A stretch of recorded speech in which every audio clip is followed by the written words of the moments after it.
6주제 서아시아의 여러 제국과 이슬람 세계의 형성 마지막 시간입니다. 교과서 83페이지부터 85페이지에 해당하는 부분 수업할 거고요. 프린트는 4페이지입니다. 저번 시간에 5페이지 먼저 했죠. 오스만 제국까지 얘기했고 오늘 이슬람 세계의 경제, 사회, 문화사에 대해서 이야기하겠습니다. 학습 목표 먼저 볼게요. 이슬람 상인의 활동이 동서교류에 미친 영향 살펴볼 거예요. 우리 여러 이슬람 제국을 이야기하면서 동서문화 교류에 굉장히 중요한 역할을 했다는 이야기 굉장히 많이 했습니다. 이러한 동서교류의 가장 핵심적인 세력, 이슬람 상인의 활동에 대해서 좀 살펴볼 거고요. 그 다음에 이슬람 문화가 유럽에 많은 영향을 미치게 됩니다. 그 유럽에 끼친 영향 조금 여러분들이 설명하실 수 있으셔야 합니다. 저번 시간에 배웠던 내용 다시 한번 복습하고 가겠습니다. 우리 오스만 제국에 대해서 이야기했었죠.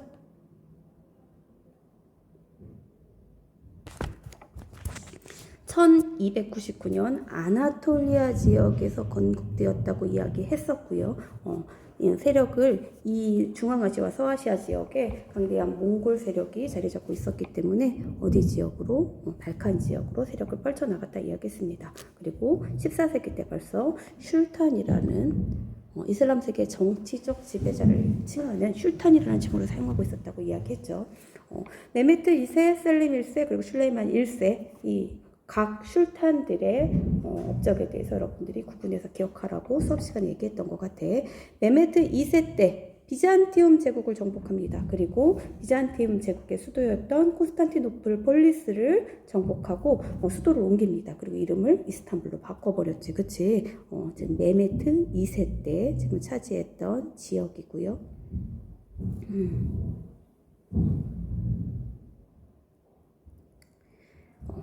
비잔티움 제국을 정복했다라고 이야기했어. 셀림 1세는요. 이집트에 자리 잡고 있었던 맘루크 왕국을 정복시킵니다.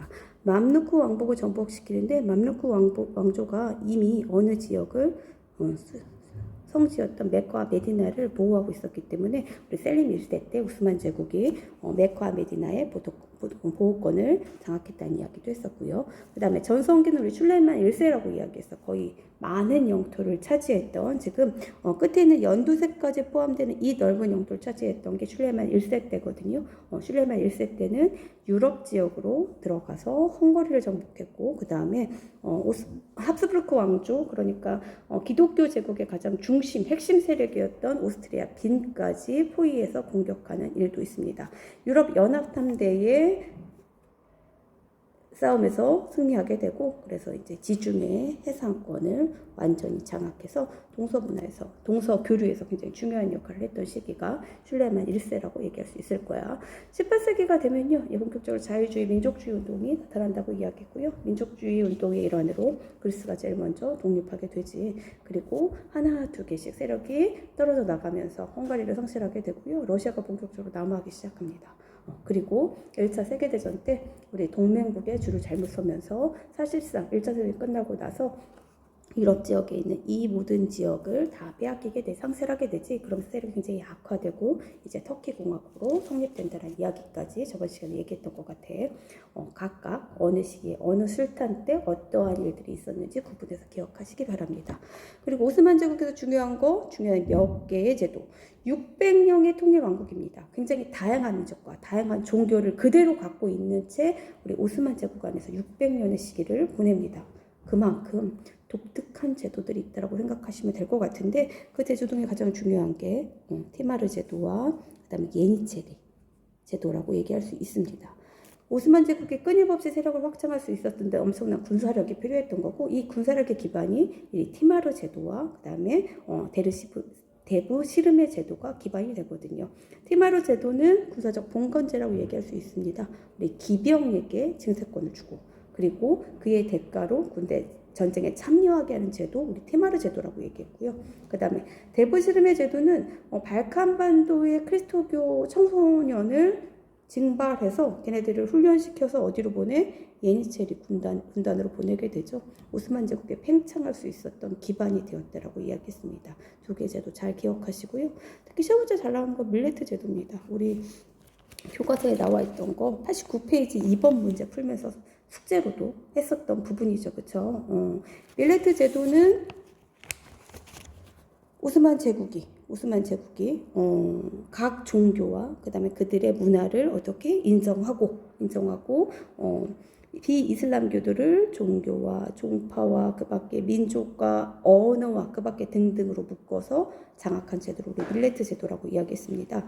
이슬람을 믿지 않으면 그들은 인두세만 내게 되면 됩니다. 인두세 10% 정도만 내면 거의 모든 신앙과 그 다음에 종교와 문화를 다 인정받을 수 있다라고 이야기했어.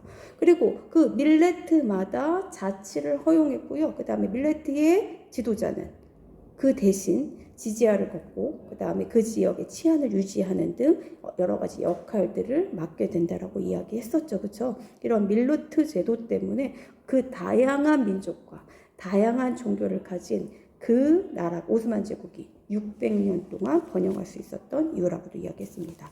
밀레트 제도도 꼭 기억하라고 얘기했던 것 같아. 그리고 우리 술탄 아흐메드 사원에 대해서도 이야기했었죠. 그죠? 우리 술레이만 1세 때 만들어진 술탄 아흐메드 사원입니다. 비잔틴 양식을 도입했다고 이야기했어. 여러 개의 돔이 중첩되게 나타나는 이 모습은 비잔틴 양식의 일부라고 이야기했습니다.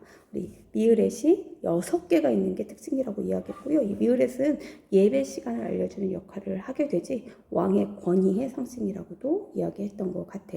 그리고 이슬람교에서는 특히 천문학이 발달하고 수학이 발달한다는 이야기도 했었던 것 같습니다. 이런 정도만 기억해도 충분히 오스만 세계에 대해서 잘 알게 되는 걸 거야. 저번 시간 이야기였고요. 오늘은 이슬람의 경제, 그리고 사회, 그리고 문화에 대한 이야기 하겠습니다. 우선 경제 부분이요. 우리 경제 부분 하면서 이슬람 제국 얘기할 때마다 이 동서교류의 핵심, 동서교류의 중개무역에 이런 얘기 계속 많이 했을 거야. 그렇죠? 이슬람 세계에서 가장 중요한 역할, 바로 이 동서세계를 이어주었다라는 거. 그 의미가 굉장히 클 수밖에 없어요. 그래서 그런 내용들 좀 기억해보자. 이슬람 세계는 상업행위 자체를 굉장히 긍정적으로 여깁니다. 그래서 도로와 도시 건설을 굉장히 중요하게 생각했습니다. 자유로운 상공업을 보장합니다. 특히 아바스 왕조 때 우리 탈라스 전투가 있었죠. 당과의 탈라스 전투 때 뭐를 장악하게 되면서 비단길을 장악하게 되면서 그 이후 모든 동서교역로를 장악하게 되지. 비단길을 비롯한 육로뿐만 아니라 해로까지 포함되는 모든 동서교역로를 장악하고 동서교역을 주도하게 됩니다. 이슬람 상인이 전 세계에 돌아다니며 상업활동을 하게 되지. 아프리카, 중국, 지중해뿐만 아니라 인도, 남중국해까지 우리나라의 병난도까지 들어오지. 신라의 로마의 유리가 들어왔듯이 마찬가지로 이슬람 세계에서는 우리 저 고려의 병난도에 아라비아 상인이 들어왔듯이 전 세계를 돌아다니며 활약했던 이슬람 상인입니다. 전 세계 물품들을 가져다가 중개 모역을 통해서 부유하게 되지, 그치? 그럼 교역품이 뭐였냐? 비단하고 도자기. 중국에서 가져오고요. 인도에서 가장 중요한 건 향신료와 면포요. 모카가 원산지가 데칸고원입니다. 인도의 데칸고원이야. 그렇기 때문에 이 면포를 전 세계에 퍼뜨린 것도 역시 이슬람 상인이고요. 러시아에서의 모피, 그 다음에 아프리카에서 금과 상아를 주로 가져다가 교역을 합니다. 교역할 때 가장 중요한 교역 수단, 금과 은을 주로 사용하고요. 사실 이런 것들이 좀 부족할 때는 약속어음이나 수표를 사용할 정도로 신용이 굉장히 좋았다라는 것도 같이 알고 있으면 좋을 것 같아요. 지금 보세요. 지금 교역로입니다. 무역로가 이제 비단길 이야기했지만 비단길은 우리 사마르칸트 장안, 지금 장안이 당나라의 수도죠, 그렇죠? 이걸 거쳐서 사마르칸트를 거쳐서 가장 중요한 아바스 왕조의 수도였던 바그다드. 그 다음에 얘가 다시 북아프리카로 넘어가서 어디 이베리아 반도에 중요한 코르도바는 우마이야 왕조의 수도라고 이야기했어. 이러한 중요한 도시를 거점으로 굉장히 다양한 용도가 발달했을 뿐만 아니라 지금 해로도 역시 굉장히 다양한 방법으로 지금 발달하고 있죠. 해로와 육로 모두 이용해서 중개무역을 했던, 지리상으로 우리 동아시아와 그 다음에 유럽의 가운데에 있던 이슬람 제국입니다.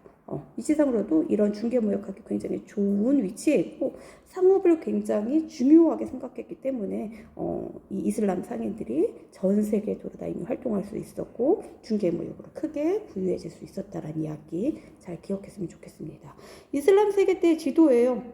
보기가 조금 이상하지, 그치? 거꾸로 돼 있어서 그래. 이쪽이 북쪽, 이쪽이 남쪽. 지금 여기가 중심이지. 여기가 지금 아라비아 반도잖아. 아라비아 반도 메카와 메디나 지역이 가장 가운데에 있는 지금 이슬람 세계의 지도입니다. 당시의 지도고요. 다 나와 있습니다. 아프리카부터 시작해서 유럽도 그다음에 전 세계가 다 드러나 있는 지도는 그만큼 이슬람 상인이 전 세계를 돌아다니면서 활발히 교역하면서 지리학이 굉장히 발달했다라는 걸 보여주는 증거이기도 합니다. 그러면 이슬람 세계의 사회 부분 이야기한다면 사회에서 가장 중요한 것, 이슬람들의 일상을 지배하는 거 우리 뭐라고 얘기해? 쿠란이지, 쿠란. 쿠란이 이슬람교의 성전인 성경인 쿠란이 거의 모든 일상생활까지 지배하는 종교 중심의 사회였습니다. 그래서 지금 이슬람사의 특징, 일부 다처제, 돼지고기 금지, 여러 개 의무 규정 이런 이야기 있는데 이런 이야기들은 이미 한번 이야기를 했었던 내용이야. 그런데 다시 한번 읽어가면 좋을 것 같아서 선생님이 한번 이야기했고 수업도 했던 내용입니다. 80페이지 자료 2번에 있는 내용이잖아. 이슬람교의 특징, 이슬람교의 일상 이런 부분들 다시 한번 띄워줬습니다. 한 번씩 읽어보시면 좋을 것 같고요. 일부 다처제, 와 어떻게 이렇게 무식하게 야만스럽게 일부 다처제를 그렇지 않습니다. 아랍사회는 기본적으로 유목사회고요. 유목사회는 여성이 혼자 살아갈 수 있는 사회가 아닙니다. 남편이 죽으면 여자는 살아갈 수가 없어요. 여성은. 그러면 그 여성을 어떻게 해야 돼? 보호할 수밖에 없어. 그러니까 힘 있는 남성이 여러 여성들을, 힘 없는 여성들을 보호한다는 의미에서 일부 다처제가 나온 거지. 그 반대 의미, 강압적인 측면에서 지금 드러나는 것처럼 이제 강압적이고 그런 부분들 때문에 등장한 건 아니에요. 일부 다처제가 나오는 건 우리 이제 나중에 여러분들이 알면 책을 읽어보면 좀 알겠지만 이 일부 다처제의 조건이 있습니다. 모든 처는 어떻게? 똑같이 사랑해야 돼. 똑같이 사랑할 자신 없으면 결혼하지 말라고 얘기했어. 알라께서는. 알라의 계시를 받아서 무하마드가 쿠란 안에 집어넣은 거거든요. 근데 일부 다처를 하되 그 부인들 한 명이면 한 명, 10명이면 10명, 100명이면 100명 모두 다 똑같이 사랑해야 된다고 이야기했고요. 그 다음에 모든 처에게 난 자식들은 모두 다 똑같이 대우해야 한다고 얘기하겠습니다. 상속이나 그 밖에 등등 여러 가지 부분에서 부인들의 아이들을 전혀 구분하지 않고 있습니다. 그런 내용들 담겨져 있고요. 그 다음에 돼지고기를 중시하는 내용도 좀 담겨져 있는데 돼지고기 얘기는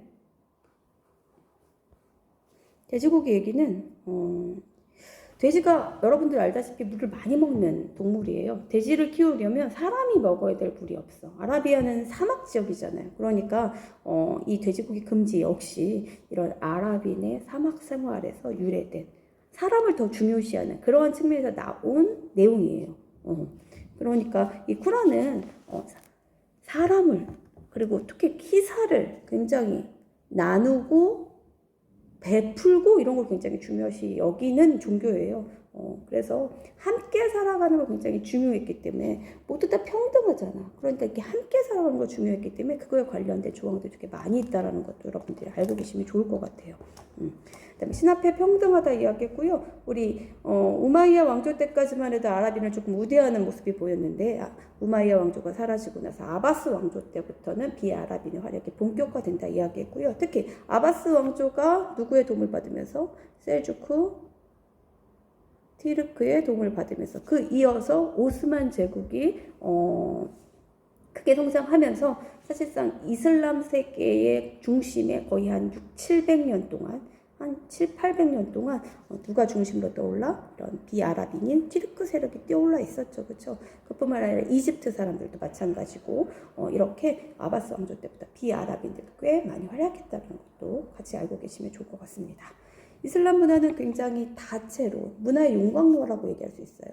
아까 이야기했듯이 유럽의 문화부터 동양의 문화, 그 다음에 페르시아, 그 밖에 인도, 그 밖에 여러 문화들을 하나로 모을 수도 있는 굉장히 다채로운 문화가 발달합니다. 동서 문화를 다 하나로 묶어놓은 그런 다채로운 문화인데 그들에게는 공통 요소가 있습니다. 바로 그게 아랍어야. 이슬람교를 믿는 모든 지역은 아랍어를 씁니다. 왜? 쿠란이 아랍어로 되어 있거든. 그런데 쿠란은 번역의 오기 문제나 여러 가지 문제들 때문에 쿠란은 다른 언어로 절대로 번역할 수 없게 되어 있습니다. 그렇기 때문에 이슬람교를 믿으려면 쿠란을 읽을 수 있게 뭐를 해야 돼? 아랍어를 읽을 수 있어야 되지, 그치? 그래서 아랍어는 이슬람 문화의 공통 요소로서 언어와 종교가 이슬람권에 함께 공통 요소로 나타난다는 것도 알고 가시면 좋을 것 같아요. 신학이 굉장히 많이 발달했습니다. 쿠란을 연구하는 과정에서 신학하고 철학이 발달하게 되거든요. 근데 이 신학 정리를 위해서 그리스의 철학을 새겨야 했어요. 특히 아바스 왕조 때 그리스 철학의 모든 내용들을 아랍어로 번역을 하게 됩니다. 그래서 이 아랍어로 번역된 그리스 철학 중에서도 특히 아리스토텔레스의 철학이 크게 영향을 받게 되고요. 이 아리스토텔레스의 저술을 연구함으로써 신학을 정리하는 그런 모습들을 보이게 돼. 그런데 이렇게 아랍어로 번역된 그리스의 철학이 십자군 전쟁 이후에 다시 어디로 넘어가? 유럽으로 전해지게 돼요. 그래서 중세 철학의 가장 핵심이라고 얘기하는 중세 철학의 가장 중요한 철학이라고 얘기하는 스콜라 철학에 영향을 미치게 되지. 우리 스콜라 철학 나중에 배우면서 이야기할 거야. 아리스토텔레스의 철학 체계를 이어받아 신학을 정리한 걸 우리 스콜라 철학이라고 얘기하거든요. 이 스콜라 철학은 유럽 내에서는 중세 시기에 거의 그리스 로마의 뭐 이런 문화들 이런 것들을 다 없었잖아요. 문화의 암흑기라고 얘기했었잖아. 그래서 그런 게 없다가 아랍어로 된 그리스의 철학이 다시 유럽으로 넘어가고 이게 다시 그리스어로 번역되고 로마로 번역되고 그다음에 영어로 번역되고 그렇게 되겠지. 그걸 가지고 다시 철학 체계를 만들었다는 이야기예요. 어떻게 움직이는지, 어떻게 영향을 받았는지 잘 기억하시면 좋겠고요. 그다음에 무하마드의 전기를 또 열심히 만듭니다. 그 과정에서 역사가 발달하게 되지, 그치? 그 중에서 가장 대표적인 게 이븐 할둔의 역사 서설이라는 책이야. 인간 사회에 대한 그리고 국가의 흥망성쇠에 대한 원인과 이유를 분석한 책입니다. 이슬람 제국이 굉장히 많이 생겨났다가 막 번영했다가 다시 쇠락합니다. 이 과정들을 계속해서 여러 이슬람 제국들이 만들어지는데 어떻게 이러한 것들이 일어나나 논리적으로 분석한 이슬람권의 최고의 역사책이라고 얘기할 수 있어. 역사 서설이고요. 그 다음에 우리 성지순례 하잖아. 일생에 한 번은 모두 다 성지순례를 해야 된다면서요. 굉장히 먼 지역에서 저기 이베리아 반도에서 인더스강 유역에서도 어때? 메카와 메디나로 가야만 해. 그러다 보니 지리학이 발달할 수밖에 없죠. 그리고 상업활동이 활발하면 전 세계를 돌아다녀. 상업활동, 지리학이 발달할 수밖에 없죠. 가장 대표적인 거 이븐 바투타의 여행기입니다. 우리 모로코 사람이었던 이븐 바투타가 21살에 성지순례를 하기 위해서 메카와 메디나로 떠납니다. 그래서 메카와 메디나로 북아프리카 지역을 거쳐서 메카와 메디나로 왔지. 그리고 나서 다시 집으로 간 게 아니라 다시 아프리카 지역과 아시아, 인도 그리고 어디까지? 중국까지. 당시에 원나라지, 그치? 원나라까지 여행을 합니다. 그렇게 24년을 여행하고 집으로 돌아가. 그리고 나서 쓴 책이 바로 이 여행기라는 책이거든요. 엄청난 책입니다. 이런 여행기라는 책도 남아 있습니다. 문학 중에 가장 대표적인 책은 천일 야화지, 그치? 아라비안 나이트, 여러분이 잘 알고 있는 책이죠. 잘 알고 있는 책일 거야. 아라비안 나이트라는 책은 천일 야화가 넘어가서 영어로 번역되면서 이제 우리에게 알려진 이름이고요. 실제 이름은 천일야화입니다. 사사왕조 후기에 페르시아를 비롯한 서아시아, 인도 등지의 민담이나 전설들을 모아 만든 1000가지 이야기죠. 술탄한테 잡혀간 하렘에 들어간 여인이 살아남기 위해서 밤새도록 매일매일 한 가지씩 이야기를 해줬다라는 그런 이야기를 갖고 있죠. 그렇죠? 이것도 역시 아바스 왕조 때 아랍어로 번역되면서 아랍식으로 아랍 사람들의 마음에 뚝 들 수 있도록 좀 각색되고 그다음에 아랍에서라도 조금 추가되면서 16세기에 완성된 내용이고요. 우리는 아까 이야기했듯이 18세기에 번역되면서 이거의 이름이 아라비안 나이트로 번역이 되면서 천일야화보다는 아라비안 나이트가 훨씬 더 익숙하게 되어 있죠. 한 번씩 읽어보시면 좋을 것 같아요. 굉장히 재미있는 책이고요. 진짜 재밌어. 익숙한 책이기도 하지, 그치? 신바띠의 모험부터 시작해서 여러분들이 이미 알고 있는 내용들을 포함한 다양한 이야기들이 들어있습니다. 한 번씩 꼭 읽어보셨으면 해요. 그 다음에 이제 문화 부분 하겠습니다. 문화에서는 우리 모스크의 양식들을 좀 살펴볼게요. 지금 모스크의 양식은 교과서, 여러분들 교과서 펴볼 거야. 교과서 정리하면서 할 거야. 89페이지 보면 아래 모스크 구조도를 보고 물음에 답해보자. 3번 문제 나와 있습니다. 지금 89페이지 스스로 확인 학습 3번 문제고요. 이걸 보면서 모스크의 구조도를 좀 살펴보겠습니다. 모스크에서 가장 중심인 거 바로 얘입니다. 뭐야? 돔과 여기 위에 있는 초승달이야. 돔은 이슬람의 정신을 모든 사람들의 평화, 모든 사람의 평등 이런 걸 의미하는 의미를 갖고 있습니다. 돔이 있고요. 그 위에 헤지라 우리 무하마드가 메카에서 쫓겨날 때 헤지라 할 때 밤에 쫓겨날 때 떴던 그 초승달을 의미하거든요. 초승달 굉장히 중요해. 이슬람권의 나라들은 거의 모든 나라의 국기에 바로 뭐가 있어? 초승달이 있어. 그 정도로 중요한 거야. 모스크 역시 이 돔 위에 초승달이 올려져 있습니다. 이렇게 돔이 있고요. 그 다음에 4개의 첨탑이 옆에 있습니다. 이 첨탑은 원래 예배 시간을 알려주는 역할을 했었다라고 이야기해요.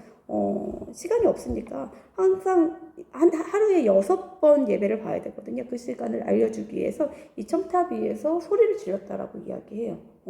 지금은 실제적으로 그렇게 역할을 하지 않지만 그 이후에는 이게 왕의 상징으로, 왕의 권위의 상징으로 이렇게 만들어졌다라고도 하지만 기본적으로 이렇게 옆에 첨탑이 있는 것이 기본이고요. 그 다음에 아까 6번의 예배를 드릴 때 우리 메카를 향해서 어떻게 기도하게 되어 있어. 정확하게 메카를 향해야 하기 때문에 그 메카의 위치를 알려주는 천문학이 발달할 수밖에 없거든. 그래서 이러한 이슬람의 모스크에는 여기 나와 있습니다. 미흐랍이 나와 있지, 그치? 메카의 방향을 알려주는 아치 장식물이 포함되어 있습니다. 그리고 이제 안쪽을 이제 예쁘게 장식을 해야 되는데 여기는 우상 숭배를 금지하고 있거든요. 그래서 어떤 조각물이나 그림이나 이런 걸 그릴 수가 없어. 그런데 벽면이 너무 밋밋하잖아. 이 벽면을 꾸미고 싶었어. 그래서 어떠한 것도 생각할 수 없는 기하학적인 무늬를 만들어냅니다. 그 무늬가 바로 아라베스크 무늬입니다. 모스크의 벽면을 장식하기 위해서 기하학적인 식물 줄기 무늬나 그 밖에 등등의 여러 가지 무늬들을 만들어내는데 우리 이거를 아라베스크라고 이야기해. 이렇게 우리 모스크의 구조도를 봤습니다. 이슬람의 건축 양식에서 가장 중요한 모스크 형식입니다. 둥근 지붕, 우리 돔이라고 얘기하죠. 뾰족한 탑, 미나렛이야. 그 다음에 메카의 방향을 알려주는 미흐랍 이야기했고요. 돔 위에는 예쁜 초승달이 헤즈라를 상징하는 초승달이 있다라고 이야기했습니다. 그 다음에 벽 안을 장식하는 아라베스크 무늬까지 이야기했지, 그치? 이렇게 이야기했습니다. 그리고 이제 마지막으로 여기 보면요. 신자들은 남녀가 분리된 장소나 아니면 뒤쪽에 자리를 잡는다라고 이야기하지. 평화를 상징하는 종교입니다. 그렇기 때문에 어떠한 사람도 더 우선순위로 두지 않아. 그래서 예배 볼 때 먼저 오는 사람이 앞자리부터 차례차례 앉게 되어 있습니다. 두 어깨를 이렇게 맞대어 앉게 되어 있거든요. 그런데 여성과 남성을 철저하게 구분하는 이슬람 사회에서 한 예배실에서 어깨를 맞대고 같이 있는 건 굉장히 부담스러운 일이잖아. 그래서 우리 여성과 남성을 좀 분리해서 예배 보는 것들이 나타나고 있어요. 굉장히 가부장적인 사회고 여성과 불평등한 사회라고 여러분들이 잘 기억하고 있지만 예배에서 이렇게 분리하는 거는 가부장적이고 여성한테 불평등하다기보다는 보호의 목적이 있다라는 것도 같이 알고 있으면 좋을 것 같아요. 우리 여기 있는 문제도 풀어보고 가자. 아라베스크 무늬가 이슬람 예술에서 발달한 까닭, 그 다음에 뭐라고 얘기하면 좋아? 아까 이야기했었지. 우상숭배를 금지했기 때문에 이런 기하학적인 무늬가 등장했다 이야기했어. 그럼 나와 다, 돔과 초승달, 그 다음에 미흐랍 이런 것들을 통해서 발달한 천문학을 정리하면 될 것 같고요. 마지막 이러한 내용들을 정리하시면 이렇게 하시면 될 것 같아요. 우상숭배 교리 때문에 아라베스크 무늬가 발달했고 아까 천문학이 발달했다는 이야기 했었지, 그치? 여성을 보호하기 위해서지 차별하기 위해서 아니라고 얘기했습니다. 보호의 목적으로 뒷줄에서 예배를 보거나 다른 장소에서 예배를 보게 합니다. 여성과 남성의 지위가 동등합니다. 하지만 구분하고 있는 거야. 차별이 아니라 구분이라는 거 잘 기억하셨으면 좋겠습니다. 그 다음에 우리 자연과학의 발달 이야기 할게요. 화학과 수학이 발달했고요. 그 다음에 수학 부분에서는 특히 인도에서 0의 개념이 들어오게 돼요. 그래서 이제 0을 비롯한 1, 2, 3, 0, 1, 2, 3, 4라고 얘기하는 아라비아 숫자가 정리될 거고요. 아까 이야기했듯이 우리 메카의 방향을 명확하게 알아야 돼. 상업이 발달했어. 지리학도 발달했어. 그러다 보니 천문학도 발달했고요. 이미 지구 구형설이 우리 이슬람권에서는 당연한 것처럼 이야기되고 있었습니다. 의학 부분에서도 굉장히 발달되어 있었고요. 이러한 이슬람의 자연과학이 나중에 유럽의 자연과학의 발달, 17세기에 있었던 우리 과학혁명이라고 이야기하는 할 정도로 나타나는 그런 과학의 발달이 이슬람의 영향을 엄청 받았다라는 것도 같이 기억을 하셨으면 좋겠습니다. 학문 부분도 그렇고 문화 부분도 그렇고 그 다음에 자연과학 부분도 그렇고 여러 부분에서 그러니까 유럽의 르네상스와 과학혁명으로 넘어가는 그러한 것이 가능했던 이유가 전부 다 이슬람에서 십자군 전쟁을 통해서 많은 문화들이 넘어갔기 때문이라는 이야기야. 이건 여러분들 교과서 몇 페이지냐면 85페이지에 다채로운 이슬람 문화 하면서 나와 있는 글들입니다. 한번 읽어보고 넘어가겠습니다. 우선 이슬람 과학에 대한 이야기가 나와 있죠.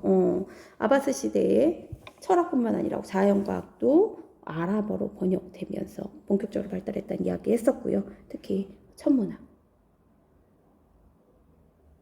여러 가지 기구들 보세요. 지구본도 있고요. 각도기도 있고요. 이러한 기구들을 이용해서 발달해서 경도와 위도, 그다음에 자우선을 정밀하게 측정했고 지구 구형설.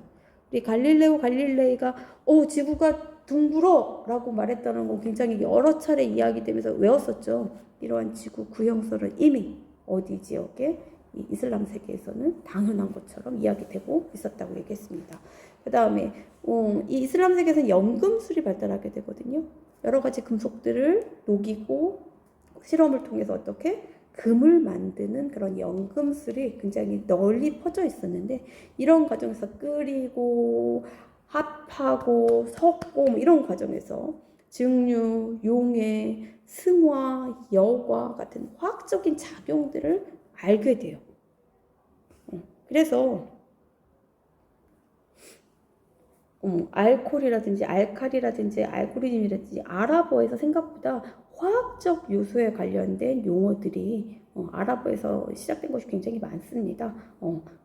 이러한 연금술의 실험 과정에서 화학의 발달이 크게 나타난다는 것도 기억하시면 좋을 것 같고요. 그 다음에 이제 외과, 예방의학 부분에서 특히 발달하게 되는데 나중에 저기 그 길드에서 대학에서 이제 의학에 대해서 공부할 때 그때 가장 중요하고 가장 열심히 공부했던 책이 이븐 시나가 쓰였던 의학 전범이란 책이었답니다.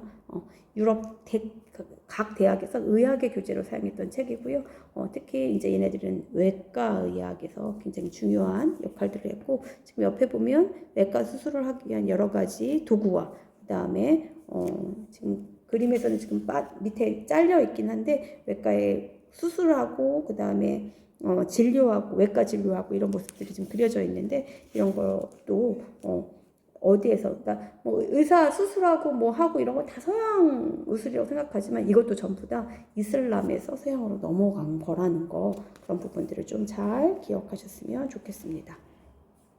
그러면 우리 영양 그리기 문제 한번 풀어보고 갈게요. 우리 영양 그리기 83페이지에 있는 문제예요.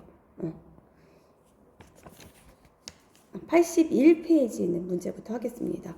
우선 이슬람 상인의 활동에 세계에 끼친 영향, 아까 봤던 지도죠, 그쵸? 어떤 영향은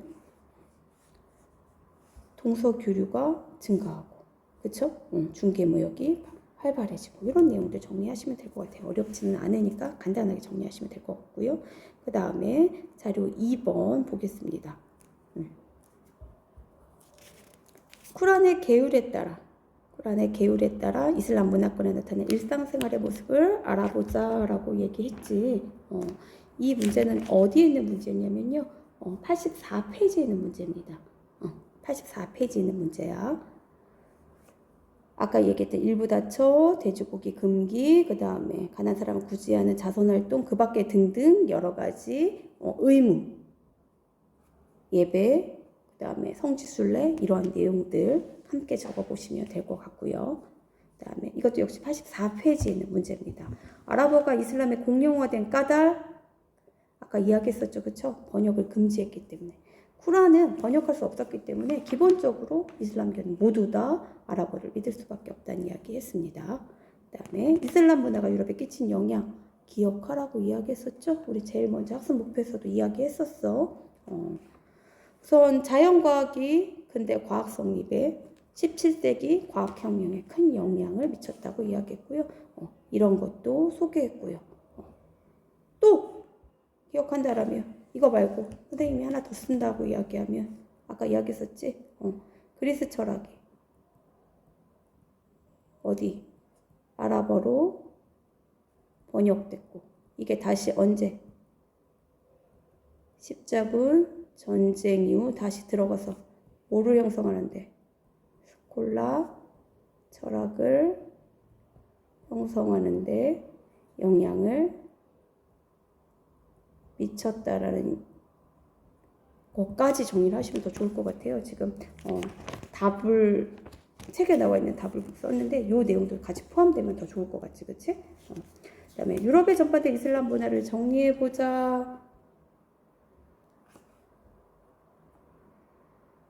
이런 것들 정리하시면 됩니다.